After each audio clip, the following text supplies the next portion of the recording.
Neymar junior പറഞ്ഞു, ഞാൻ ആദ്യ പാദ മത്സരത്തിന് ശേഷം രണ്ടാം പാദം തുടങ്ങുമ്പോൾ കളിക്ക് മുമ്പ് ഞാൻ എന്റെ സഹതാരങ്ങളോടൊക്കെ പറഞ്ഞു, ഗോൾ അടിച്ചാൽ ഞാൻ ഹാലൻഡിന്റെ സെലിബ്രേഷൻ കാണിക്കുമെന്ന്. അന്ന് അവരെന്നോട് പറഞ്ഞത് കളി കഴിഞ്ഞിട്ട് കാണിച്ചാൽ മതി.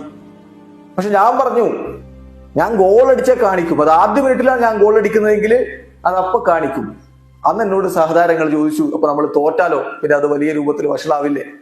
അതിനുള്ള നെയ്മറുടെ മറുപടി, ബ്രോ അങ്ങനെയൊന്നുമില്ല, നമ്മൾ തോൽക്കില്ല, ഞാൻ ഗോൾ അടിക്കും, നമ്മൾ ജയിച്ചിരിക്കും, അതെ തോൽവി എന്നൊന്നില്ല എന്ന് അന്ന് ഉറപ്പിച്ചു പറഞ്ഞ നെയ്മർ അത് കളിക്കളത്തിൽ ചെയ്ത് കാണിച്ചു. ആ മെന്റാലിറ്റിയാണ് PSG ഇവിടെ മിസ്സായത്. ആ മെന്റാലിറ്റിയാണ് PSG താരങ്ങൾക്ക് ഇല്ലാതെ പോയത്. അവിടെയാണ് PSG പരാജയപ്പെട്ടത്. അത്രയധികം മികവ് കാണിച്ചിട്ടും വിജയിക്കാൻ കഴിയാതെ പോയത് ഈ ഒരു മെന്റാലിറ്റി ലാക്കിയത് കൊണ്ടാണ്. നെയ്മറുടെ വില അവരറിയുന്ന നിമിഷങ്ങളാണ് കടന്നു പോയിക്കൊണ്ടിരിക്കുന്നത്.